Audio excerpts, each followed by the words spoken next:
আসসালামু আলাইকুম। আজকে আমরা যাত্রা শুরু করলাম পটুয়াখালীর উদ্দেশ্যে। তাই সকাল সকাল উঠে ওদের রেডি করে, ঘুম থেকে উঠিয়ে খাওয়া দাওয়া শেষ করে রেডি করে এই আমরা বেরিয়ে পড়লাম দরজায় তালা দিয়ে। যাই হোক, মেয়েরা চলে যাচ্ছে ওর বাবার সাথে। আপনারা হয়তো বলবেন যে ওদের সবসময় এই একটা ড্রেসই পরা দেখি, কেন ওদেরকে অন্য কোনো ড্রেস নেই? ওদের অনেক ড্রেস আছে, বাট ওরা কি যে হয়েছে এই ড্রেসগুলো কেনার পর থেকে এইগুলোই কেন যেন বারবার পরতে চায়। যাই হোক, আমরা বাসা থেকে বেরোয়ে একটু হেঁটে এসে সিএনজিতে উঠলাম। আমরা সরকারি বাস স্ট্যান্ড চলে যাচ্ছি বরিশাল যাবার উদ্দেশ্যে। তো এই যে আমরা বাস স্ট্যান্ড এসে পড়েছি। প্রচণ্ড গরম পড়তেছিল, একদম মনে হইতেছে বোরকার ভিতরে আলু সেদ্ধ হয়ে যেতেছে এরকম।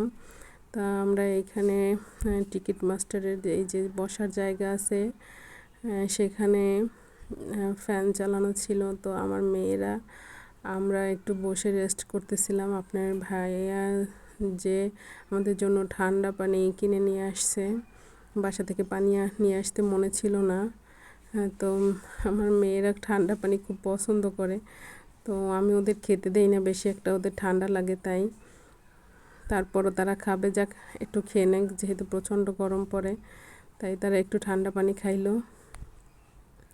আমিও একটু খেয়ে নিয়েছিলাম। এর ভিতরে বাস ছেড়ে দেবে বলছিল, তো আমরা সবাই দেখতে পাইছিলাম বাসে উঠে যাচ্ছি। আমার মেয়েকে নিয়ে আমিও উঠছি। আপনার ভাই আবার ওইদিকে গরমে টিস্যু কিনতে গেছে, যেহেতু প্রচণ্ড ঘামাইতেছিল। আমার কাছে যে টিস্যু ছিল সেগুলো শেষ হয়ে গেছে।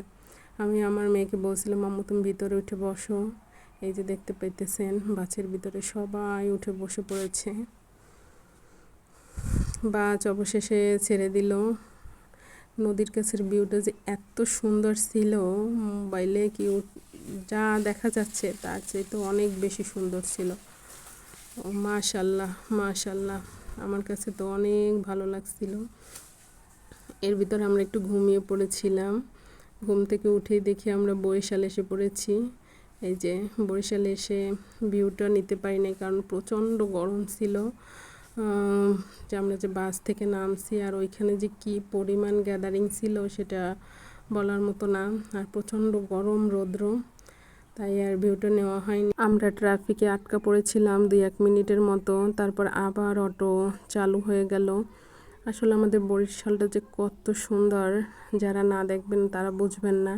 আমার নিজের শহর বলেই হয়তো আমার বেশি ভালো লাগে। তারপরও আমার কাছে কি বলবো, আমার কাছে বরিশাল শহর যে কতটা কি তা বলে বুঝাইতে পারবো না। তা আজ এ পর্যন্তই, আবার হাজির হব ভ্রমণের দ্বিতীয় পার্ট নিয়ে। আসসালামু আলাইকুম, টাটা, বাই বাই।